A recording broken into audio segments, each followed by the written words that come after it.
What's up, everybody? Dan Thury at Thury BFF. It's our last start and sits of the season, week 16. Hopefully, you guys made it.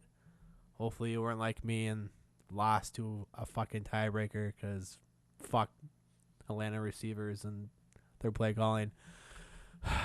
More on that later, kind of.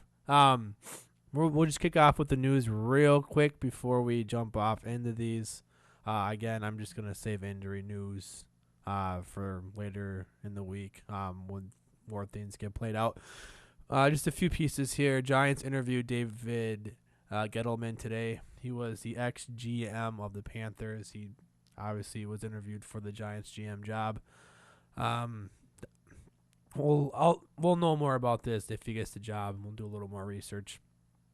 Alan Hurns is back at practice. With Lee unlikely to play, he'll probably just replace Lee in their receiving core. I assume that he'll be the third target behind Westbrook and Cole. Hurns has had his rapport with Bortles in the past, though, so I obviously wouldn't go out there and flex him. I don't think this even hurts Westbrook or Cole as much, as Hurns hasn't played in a while. And with as hot as especially Cole has been, it's hard to suggest that Hurns is just going to come in and take that spot from him or from Westbrook, who's been he had his down week last week, but that's because they didn't need him. It was all Cole and whatever his fucking name is. The last piece of news, which pissed us all off as fantasy owners and just football fans in general, Jeff fucking Fisher wants to coach again next season, and he's eyeing the Bears, the Browns, and the Colts as potential destinations.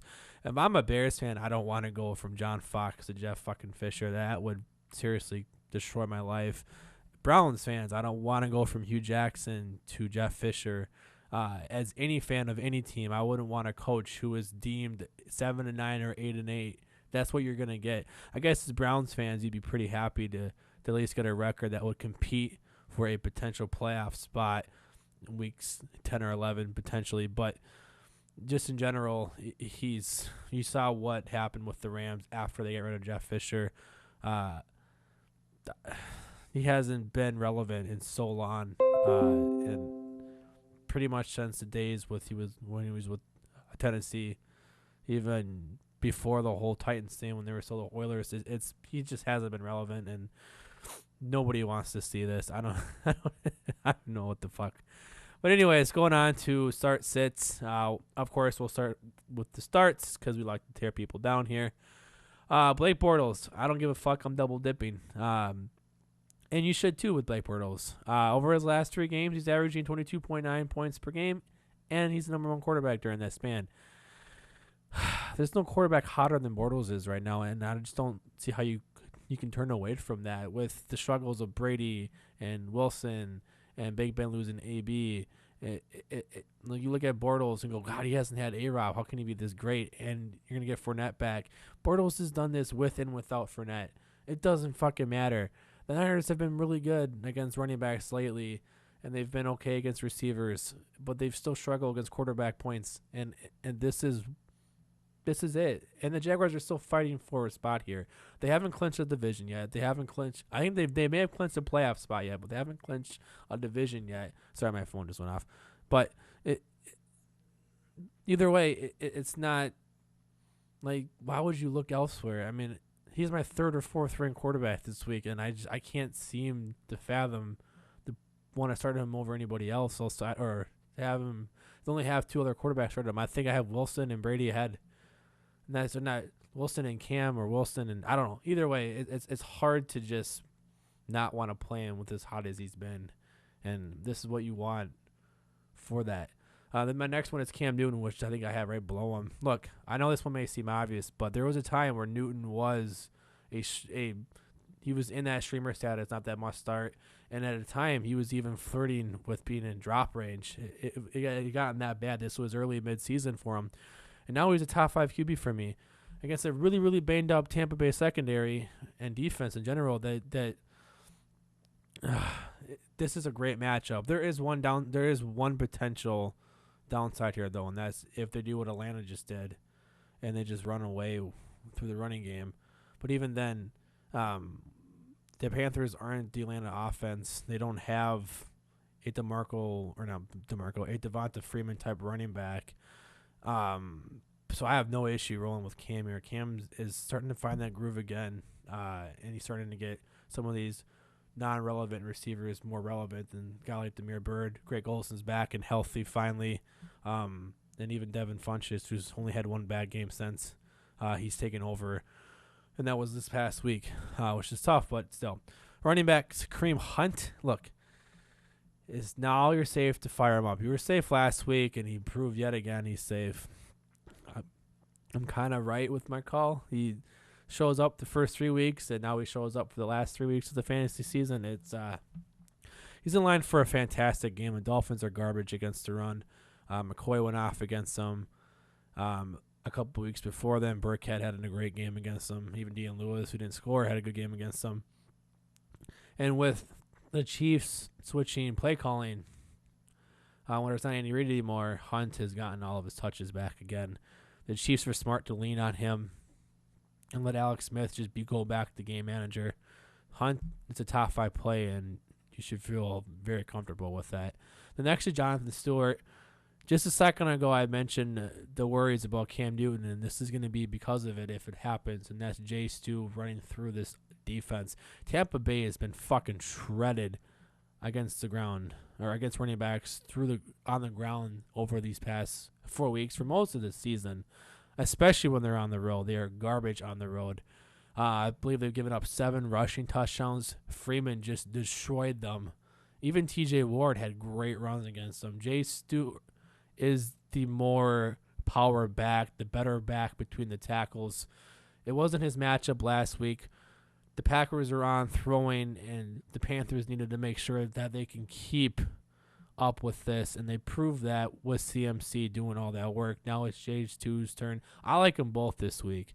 I just like Jay Stu as a great flex play. CMC is going to be in most lineups. Jay Stu is that flex play. And this is the game script, I think, where he's going to be able to do work against his hoarded run D. Moving on to receivers. Next is Devin Funchess. Again, I am triple dipping on Panthers here. And I even like Greg Olsen. And this is not supposed to be a great matchup, but neither was last week, and he scored. He did it last week. It was his first time he's done it since he's taken over this wide receiver 1 spot when they traded away Kelvin Benjamin. Not to mention the Bucs are the worst defense against receivers this season and 3rd worst over these past 4 weeks. He's a great fire-up, great bounce-back play. Again, the NFC South is still up for grabs between them, Atlanta, and the Saints, and they're going to need to lean on their great players. And the emergence of Bird and Olsen will help Funchess in terms of seeing less coverage. May not get the massive upside, but he should go back to having a decent floor. The next is Keelan Cole. This guy deserves it. He's fucking earned it. 3 straight games with a touchdown. Set his career high in yards last week against this bad Texans secondary. Even with Hurns comes back, I expect, as I mentioned before, Cole and Westbrook are the wide receiver 1 and 2 here. He's just a fantastic flex play. For teams that lost Antonio Brown, this is one of the best things you could get him. Hopefully you're able to pick him up. Being that he scored 3 weeks in a row, other teams may have picked him up just in case. But if you're able to survive that champ game, or if you're able to survive your semi game with Antonio Brown getting hurt, Cole is a great play this week. Tight ends, Delanie Walker. He's Mr. Consistent at tight end. He's pretty much, him and Jack Doyle are pretty much hand-in-hand every week in terms of that mid to high extreme tight end range. He's had 1 game under 10 points in PPR league since week 7. He's scored in 3 of his past 4 games. And now he gets the Rams defense that's been regressing against tight ends lately. Over the past 4 weeks, they've surrendered the 4th most points to this position. Walker and Rashard Matthews are the only 2 pass catchers you can trust in this offense. And the Titans just lost against the 49ers, are now in potential doubt of not only becoming a wild card spot, but I don't know if they're going to give up their playoff spot, but they're in a tough spot right now. They're trending downwards as the 5 other AFC teams seem to be trending upwards, especially Jacksonville. They don't get the face again. Next is Charles Clay. Look, the matchup isn't great, but it's a tight end position. It's hard to play just matchups here. You want to find consistency, and when both him and Tyrod Taylor are healthy, he's about as trustworthy as you can get here. Before he got hurt, he was, I think, a top 5 play in those first few weeks. He struggled his last game against the Patriots, but he's starting to find that groove again as both him and Taylor are starting to get healthier. He probably won't reach his ceiling here, but he should be a decently high floor play. I think he doubled the amount of targets from any other pass catcher this last week, and Tyrod just has faith, and he just trusts him. The Patriots are really good at containing the offense's best players, but that's pretty much McCoy, and Tyrod may be able to find a way to get Clay involved, and Clay be able to get open enough to get those points for him. So those are my starts. My sits here. We're going to start with quarterbacks again like usual. Kirk Cousins. Look, he's been fantastic for most of the season. But it's time to let man right off in the sunset. You did his job. You got us to this point. But it's time to let a different quarterback get involved here. Denver's had his struggles this season, and their defense just isn't quite the same. But the Redskins are banging the fuck up on the offensive line. Their entire offense is banged up. The Broncos didn't forget how to rush quarterbacks, and they probably trust their outside corners to shut down these outside receivers and win those one-on-one battles.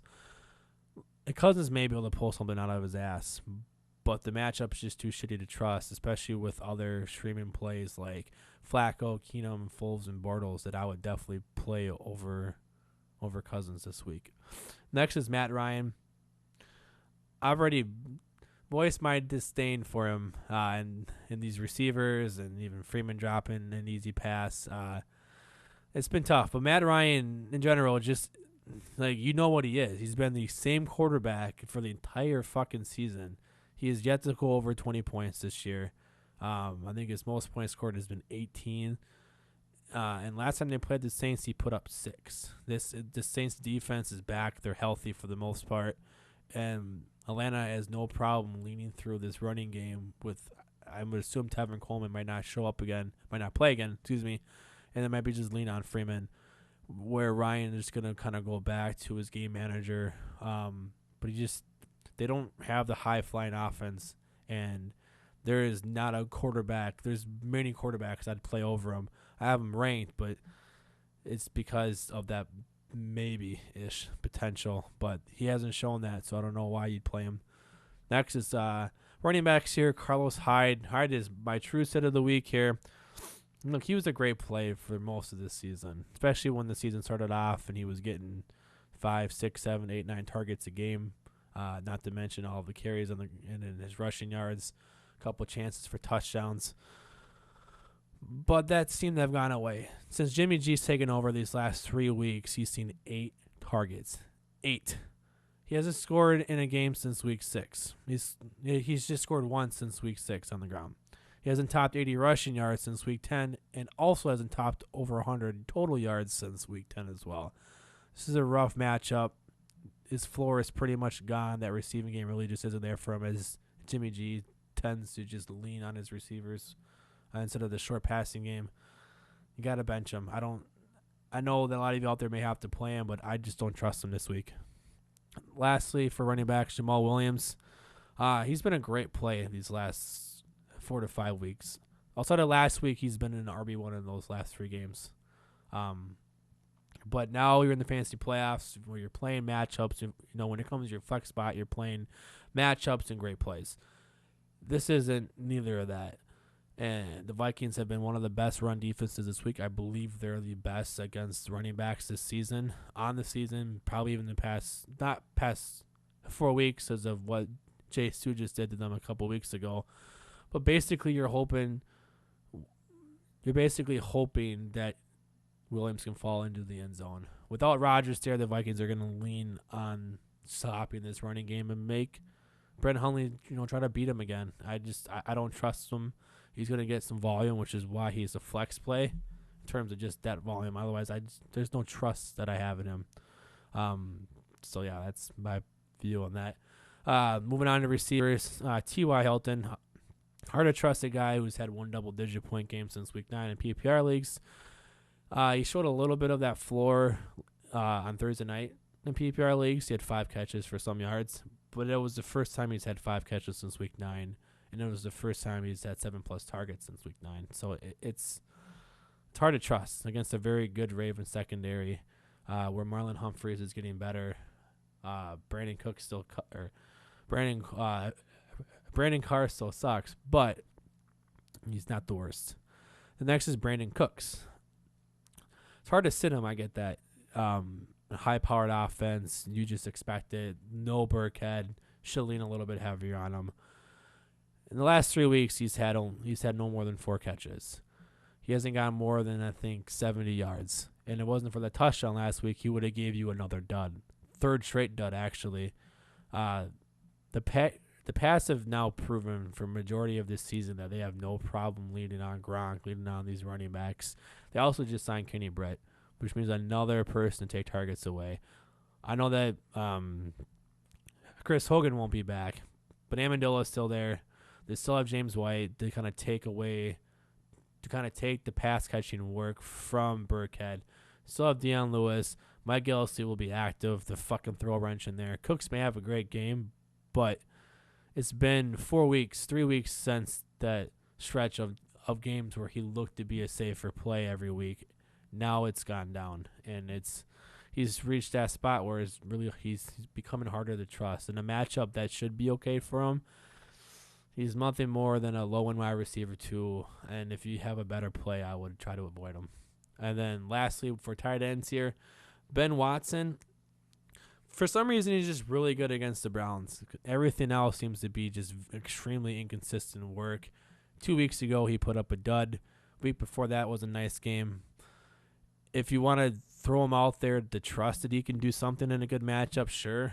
But when it comes to tight ends, I want consistency more than just a great matchup. And that's what Watson isn't right now. Flacco was finding ways to get it done without using him.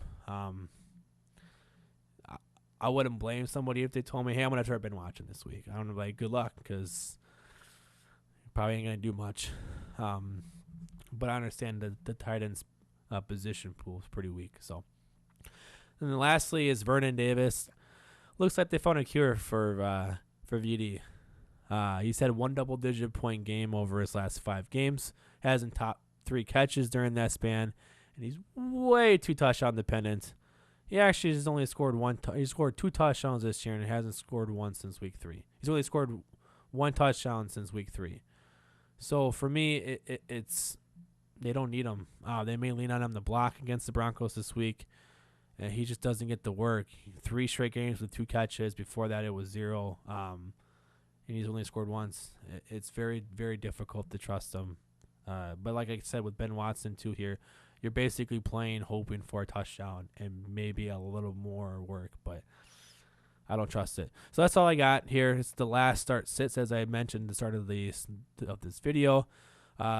You'll get Nick tomorrow, maybe. I don't know. Friday for sure you'll get Hopper into CFS, maybe. We're kind of winding down here, so Nick should be back. I think Nick's going to be on Friday to do his ins and outs. Him and I both go back to Minnesota on Saturday. But like I said, and we've talked about, this should be the last week of YouTube shots. We're not doing anything for Week 17 because why the fuck are you playing in Week 17? So it's been fun. We're going to do a lot of different things with this in the off season. We're going to figure out a better way to present this for you guys during the season next year. So just stand pat, be ready. We do plan on potentially recording our podcast episodes and putting them up on YouTube, so you may just get that. But it's been fun. Hopefully you guys are in the championship round. I am in the listener league. Good luck to I don't remember who I'm playing. Ryan, maybe, I don't remember, but good luck to him. Thank you for giving me Joe Flacco, I guess, so I don't have to play Kirk Cousins. But yeah, it's been fun, guys. I'll see you guys soon. Peace.